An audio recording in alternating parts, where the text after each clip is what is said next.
రెడ్డి గారు, ఎగ్జాక్ట్ ఈ ప్లేస్ ఏంటి? ఇక్కడ ఏం జరుగుతుంది? దీన్ని ఏమంటారు? ఒకసారి ఎక్స్ప్లెయిన్ చేస్తారా? ఇది మా డిస్పాచ్ సెంటర్. ఇక్కడ మా రైతులు పండించి వాళ్ళు ప్రాసెస్ చేసిన మెటీరియల్ని ఇక్కడికి తీసుకొచ్చిన తర్వాత ఇక్కడ మేము వాటిలో ఏమైనా ఇంప్యూరిటీస్ అలాంటివి ఉంటే వాటిని రిమూవ్ చేసేసి వాటిని 1 kg, 1/2 kg ప్యాకేజింగ్ చేసి ఇక్కడి నుంచి మా రీటైల్ అవుట్లెట్స్కి పంపిస్తుంటాం. రైట్. ఇప్పుడు ఒక్కసారి ఇక్కడ మీ దగ్గరున్న పంటలు ప్రజెంట్ ఇక్కడ ఏవే ఉన్నాయనేది మాకు మొత్తం ఒక 60 రకాల ప్రొడక్ట్స్ ఉంటాయి. దీంట్లో మనకి అన్ని రకాల పప్పు ధాన్యాలు అంటే ఇందులో కందులు, పెసళ్ళు, మినుములు, మసూర్ దాల్, చనా దాల్, కాబులి చనా, అన్ని రకాల cold pressed oils, groundnut oil, సిసమే oil, safflower oil, coconut oil ఇలాంటివి. నెక్స్ట్ అన్ని రకాల ఫ్లవర్స్ అంటే మనకి గోధుమ పిండి, రాగి పిండి, జొన్న పిండి, బాజ్రా పిండి అంటే సజ్జల పిండి, all types of millets, almost ఒక 7 టైప్స్ ఆఫ్ మిల్లెట్స్ అవైలబుల్ ఉంటాయి.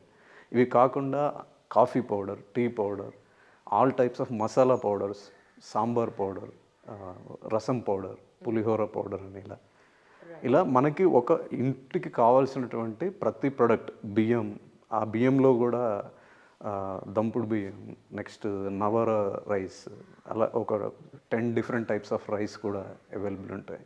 ఓకే, ఇక్కడ ప్రస్తుతానికి అవైలబుల్ ఉన్నవి వాటి గురించి ఒకసారి మనం చూపించి మాట్లాడదామండి. సో ఇది కందిపప్పు. కందిపప్పు యాక్చువల్లీ అంటే మనకి ఇక్కడే పండుతుందండి, తెలంగాణ తెలుగు రాష్ట్రాల్లోనే పండిన కందిపప్పు. ఇది తెలంగాణలో జహీరాబాద్ ఏరియాలో బాగా పండుద్ది. వికారాబాద్, జహీరాబాద్, మహబూబ్ నగర్, మనకి ఆదిలాబాద్ నుంచి కూడా వస్తుంది. అంటే రైతులు డైరెక్ట్గా మీ దగ్గర తీసుకొస్తారా? Is it like that? ఎలా ఉంటుంది జనరల్గా అది? మేము రైతుల దగ్గర చిన్న చిన్న ప్రాసెసింగ్ యూనిట్లని వాళ్ళ పొలాల మధ్యలోనే మేమే వాటిని తయారు చేసి వాళ్ళకి లోన్ ఇప్పించి ఆ మిషనరీని వాళ్ళ పొలం మధ్యలో ఇన్స్టాల్ చేస్తాం. సో వాళ్ళకి కావాల్సినటువంటి ట్రైనింగ్ కూడా ఇస్తాం మేము.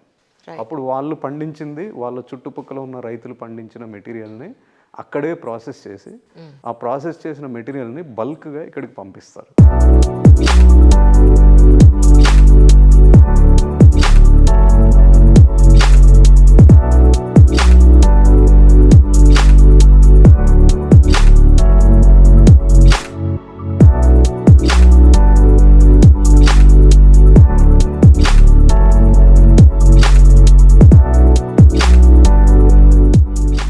ఇక్కడ మేము వాటిని రీప్యాకింగ్ అంటే 1 kg, 1/2 kg అలా ప్యాకింగ్ చేసి మన కస్టమర్స్కి డైరెక్ట్గా అందిస్తాం. సో ఇక్కడ సూపర్ మార్కెట్స్లో దొరికే ఆ పాలిష్డ్ వన్ ఇక్కడ ఉండవు. Is it right? Middle man add అయ్యి మార్కెటింగ్ అంతా యాడ్ అయిపోయి ఆ కాస్ట్ హై అయిపోవడం, అది ఒక్కొక్క నెల ఒక్కొక్కలా ఉంటుంది. యాక్చువల్లీ ఎవ్రీ మంత్ ఒకలా ఉండదు దాని కాస్ట్ అంతా. సో ఇలాంటి ప్రాబ్లమ్స్ ఏవి ఇక్కడ ఉండవు. It's a purely natural product మీరు చెప్పేది, రైట్? ఇది completely farm to plate model. Literally రైతు దగ్గర నుంచి వాళ్ళే ప్రాసెస్ చేసి ఇక్కడికి వస్తుంది. ఇక్కడ నుంచి డైరెక్ట్ కస్టమర్కి వెళ్ళిపోతుంది. మరి ఇప్పుడు ఆ మిషన్స్ ఏంటంటే యాక్చువల్లీ సో ఇవన్నీ ఇప్పుడు ఫార్మర్కి మెయిన్ ప్రాబ్లం ఏంటంటే వాళ్ళు పండించిన ప్రతి పంటని కంప్లీట్గా వాళ్ళు లోకల్ మార్కెట్లో మిడిల్ మ్యాన్కి అమ్మేస్తున్నారు. వాళ్ళు ప్రాసెసింగ్ చేయట్లేదు. వాళ్ళు ప్రాసెసింగ్ చేయాలంటే వాళ్ళకి ప్రాసెసింగ్ ఇన్ఫ్రాస్ట్రక్చర్ కావాలి. అంటే ఇలాంటి చిన్న చిన్న మిషన్స్ కావాలి. ఒకప్పుడు మనం ఇసుర్రాయిలోనే ప్రాసెసింగ్ చేసేవాళ్ళం. మన దాళ్ళంతా మన అమ్మమ్మలు, నాయనమ్మలు ఇసుర్రాయిలో తయారు చేసేవాళ్ళు.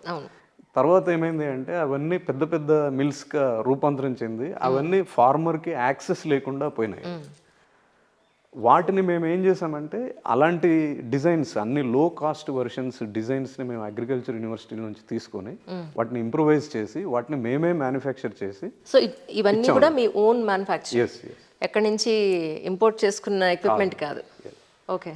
వీటిని అన్నిటిని మేము ఒక 1.5 year రీసెర్చ్ చేసి దాన్ని మార్చి డిజైన్లు చేసి తయారు చేసి అన్ని రకాలుగా ఇంప్రూవైజ్ చేసి మేము చేసాం. ఇది పల్సెస్ మిషన్ మీరు ఇక్కడ చూస్తున్నది.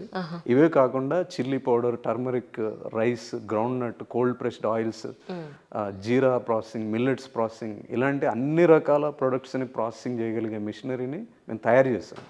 అవన్నీ కూడా ఇలా చిన్నగా ఉంటాయి. ఇవి easily accessible for a farmer. So వీటిని మేము వాళ్ళ దగ్గరే ఇన్స్టాల్ చేసి వాళ్ళకి ట్రైనింగ్ ఇచ్చి వాళ్ళు పండించింది వాళ్ళ చుట్టుపక్కల ఫార్మర్స్ పండించిన మెటీరియల్ని అక్కడే ప్రాసెస్ చేసి దీన్ని తీసుకురావడం మేము చేసాము. రైట్. ఇప్పుడు ఆ ఎక్విప్మెంట్ ఏంటండి యాక్చువల్లీ? ఇది గ్రేడర్ అంటే మనకు వచ్చిన రా మెటీరియల్ని కంప్లీట్గా సపరేట్ చేస్తుంది సైజ్ వైజ్. అంటే అందులో చెత్త చెదారం ఇలాంటివి ఏమైనా ఉన్నా దాన్ని తీసేస్తుంది. సో అలా మనకి 3-4 రకాల టైప్స్ గ్రేడింగ్ జరుగుతుంది. రైట్. ఇది మెయిన్ మిల్. సో ఇందులో ఫస్ట్ మన దాల్ అయితే దాని పొట్టు తీయడం ఫస్ట్ జరుగుతుంది. దాని తర్వాత స్ప్లిట్టింగ్ జరుగుతుంది అన్నట్లు. ఇది ఆ పని చేస్తుంది.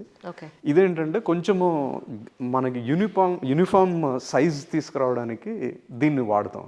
రైట్. సో కొంచెం మెరుస్తూ కనపడేటట్లు అలా కొంచెం డిఫరెంట్ లుక్ తీసుకురావడానికి ఇది వాడతాం. రైట్. రైట్.